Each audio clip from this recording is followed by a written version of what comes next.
Meus pais queriam que um cirurgião quebrasse meu rosto para eu ser idêntica à minha irmã. Quando as pessoas descobrem que sou gêmea idêntica, quase sempre reagem com um entusiasmo quase infantil. Dizem que deve ser incrível, que é algo raro, que fomos abençoadas com uma melhor amiga eterna. Eu costumo sorrir por educação, um movimento mecânico dos lábios que mascara um cansaço antigo.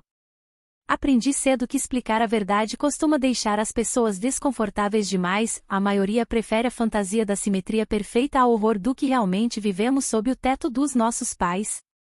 Meus pais sempre trataram a nossa existência como um projeto de engenharia, nunca como a criação de dois seres humanos. Eles repetiam que gêmeas idênticas eram a obra-prima da natureza, e essa frase ecoava nos corredores de casa como um dogma religioso. Para eles, a individualidade era uma falha de fabricação, um erro que precisava ser corrigido antes que se tornasse permanente. Minhas primeiras lembranças são tingidas por essa vigilância obsessiva. Eu devia ter uns 4 anos quando caí no quintal e ralei o joelho de forma feia.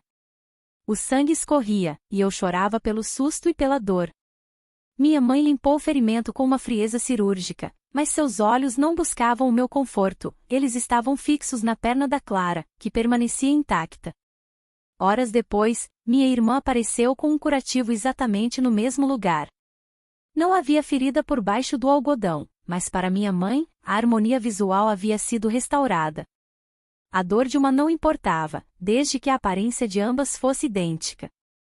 Na escola, éramos tratadas como um único organismo. Se uma professora tentava nos colocar em grupos diferentes para estimular novas amizades, meus pais apareciam na diretoria no dia seguinte, indignados com a tentativa de nos mutilar. Se uma de nós tirava uma nota ligeiramente superior, a outra era submetida a horas de estudo extra sob uma tensão insuportável, não pelo aprendizado, mas para que os números no boletim coincidissem. Em casa, o cenário era um espelho infinito, brinquedos iguais, roupas iguais, cores iguais.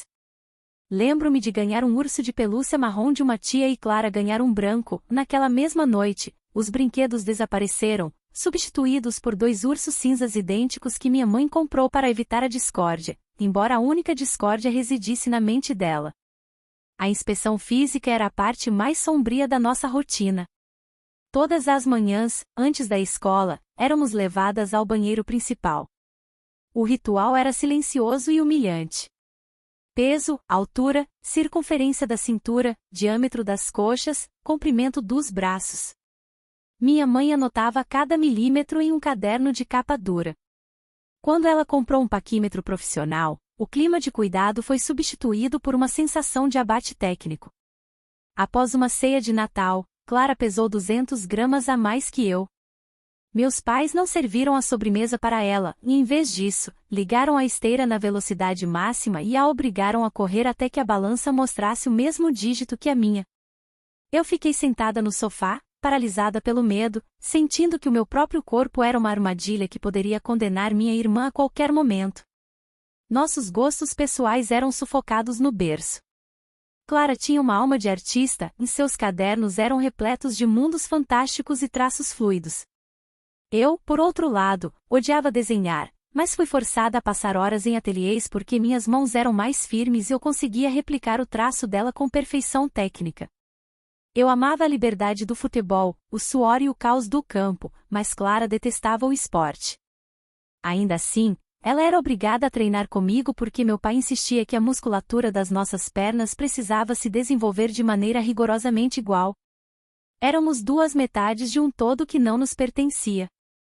Na puberdade, o controle se transformou em crueldade física. O corpo da Clara começou a mudar alguns meses antes do meu. Quando seus seios começaram a se desenvolver, minha mãe passou a enfaixar o peito dela com faixas elásticas tão apertadas que Clara tinha dificuldade para respirar e sofria com assaduras constantes. Só até sua irmã alcançar, era o mantra que justificava a tortura. Quando notaram que o nariz da Clara estava ficando levemente mais largo que o meu, a solução não foi o diálogo, mas folhetos de clínicas de cirurgia plástica. Aos 16 anos, faríamos uma rinoplastia dupla. Quando Clara, em um raro lampejo de resistência, disse que não queria ser operada, minha mãe respondeu com um olhar gélido de que aquilo não era uma escolha, mas uma obrigação de preservar o que éramos. Foi naquela noite, sussurrando sob os lençóis, que começamos a planejar nossa fuga. Guardávamos cada nota de dinheiro que ganhávamos de parentes, escondendo o valor dentro de uma caixa de sapatos velha. Tínhamos uma prima, a Ana, que vivia em outra cidade e parecia ser o único elo com a sanidade que nos restava. Planejamos tudo por um ano inteiro, calculando horários de ônibus e rotas de fuga, até o dia em que minha mãe encontrou o dinheiro. O castigo foi exemplar. Fomos trancadas no quarto por uma semana, sem escola, com refeições mínimas passadas por debaixo da porta. Fomos retiradas da escola formal e passamos a ter aulas em casa, sob a vigilância constante de tutores contratados. Estávamos a 4 meses da cirurgia que selaria nossa semelhança para sempre. Então, o acidente aconteceu. Um cruzamento, um motorista embriagado e o vidro do para-brisa estilhaçado. Clara levou a pior. Seu rosto foi devastado pelo impacto.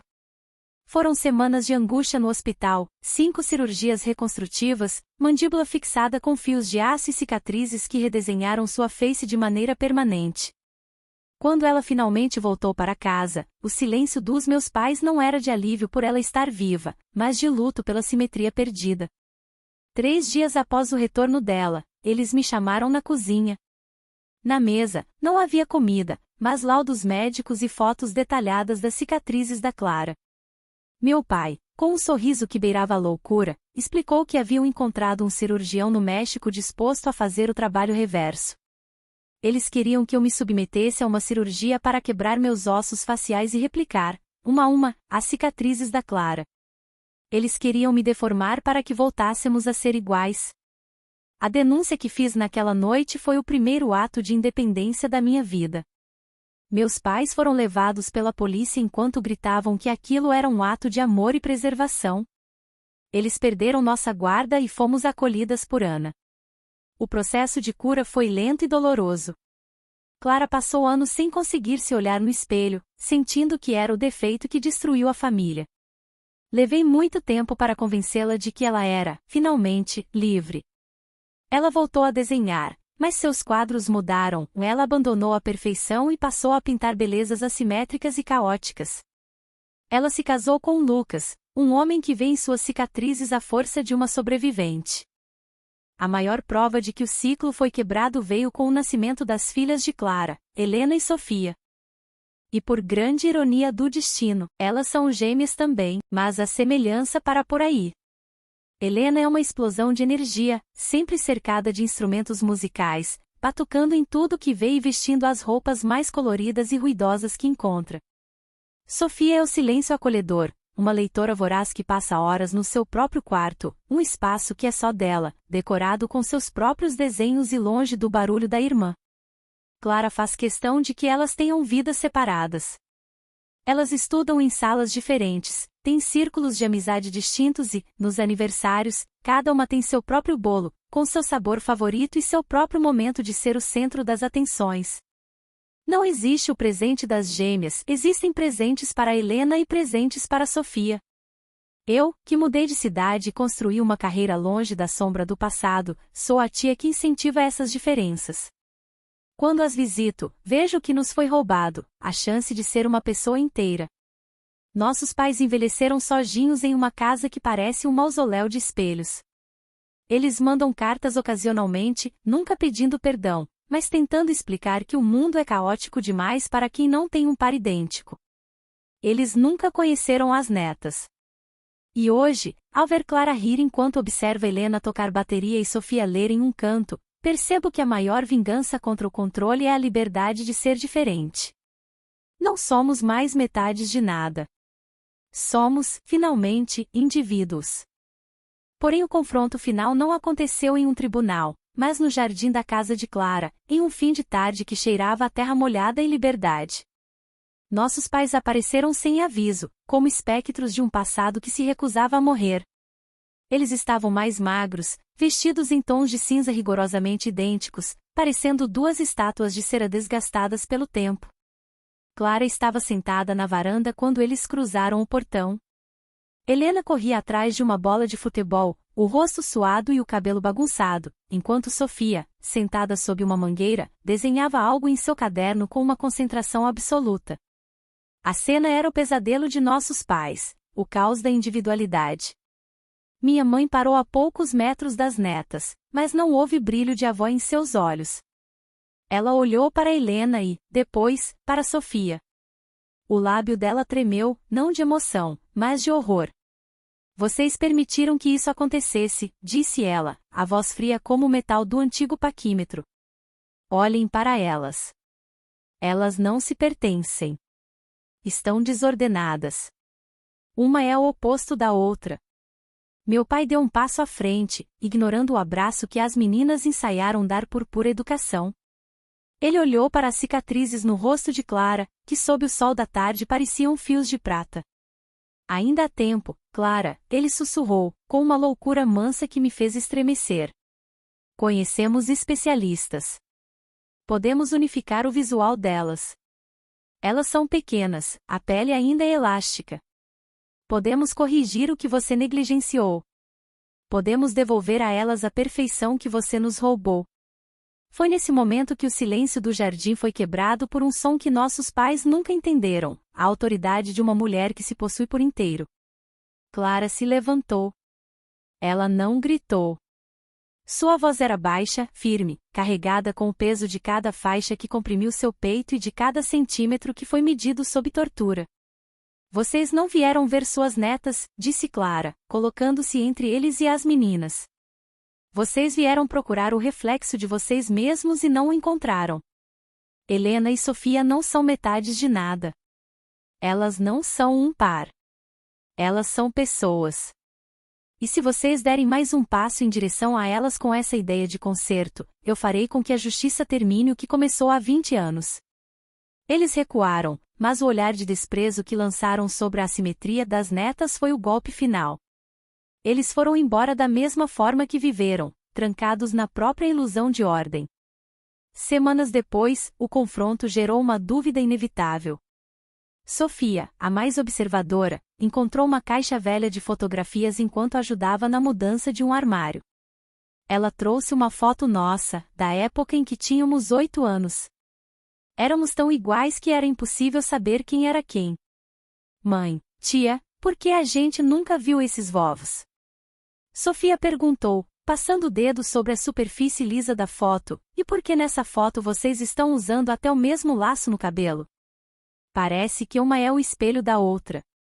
Helena se aproximou, largando a bola, curiosa. Clara olhou para mim. Respiramos fundo. Era a hora da verdade, não a versão de horror, mas a lição de liberdade. Sabe por que vocês não conhecem eles? Clara começou, sentando as duas no sofá. Porque eles acreditavam que o mundo só era bonito se tudo fosse igual. Eles achavam que, para sermos irmãs, precisávamos ser cópias. Eles tentaram apagar quem eu era e quem a tia de vocês era para criar um desenho perfeito. Sofia olhou para o rosto da mãe, tocando suavemente a cicatriz que descia pela mandíbula de Clara. Foi por isso que o seu rosto ficou diferente? Por que você quis ser você?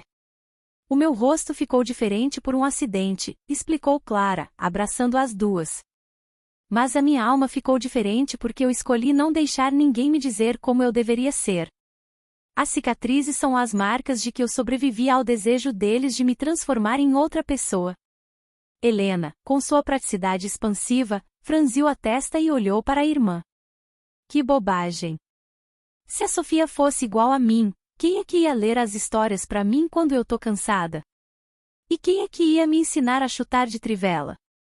Rimos, um riso leve que limpou o ar daquela sala. Sofia guardou a foto de volta na caixa, mas não antes de fazer algo simbólico. Ela pegou uma caneta e, no verso da imagem onde nossos pais haviam escrito as gêmeas, 100% idênticas, ela riscou a frase e escreveu com sua letra firme de criança. Minha mãe e minha tia. Duas pessoas diferentes. Naquela noite, as meninas dormiram em seus quartos separados, com seus sonhos distintos. E nós, as sobreviventes, tomamos um vinho na varanda, observando as estrelas. Elas também brilhavam de forma desigual no céu, e nunca o universo nos pareceu tão perfeito em seu absoluto caos. A beleza da vida não reside na precisão das linhas, mas na coragem de ser o que foge ao traço. Às vezes, o amor é confundido com o controle, e a perfeição com a ordem, mas o amor verdadeiro é, por essência, um convite à liberdade. Cicatrizes, sejam elas na pele ou na alma, não são falhas em nossa estética, são as evidências de que o nosso espírito foi maior do que as formas que tentaram nos impor. Ser inteiro não significa ser impecável, significa ser dono de cada fragmento da própria história, inclusive daqueles que não combinam com o resto. No final, a maior herança que podemos deixar para quem amamos não é o nosso reflexo, mas o espaço para que eles descubram o seu próprio brilho, único, assimétrico e irrepetível. Porque não nascemos para ser metades, ecos ou espelhos. Nascemos para ser a voz original de nossa própria existência.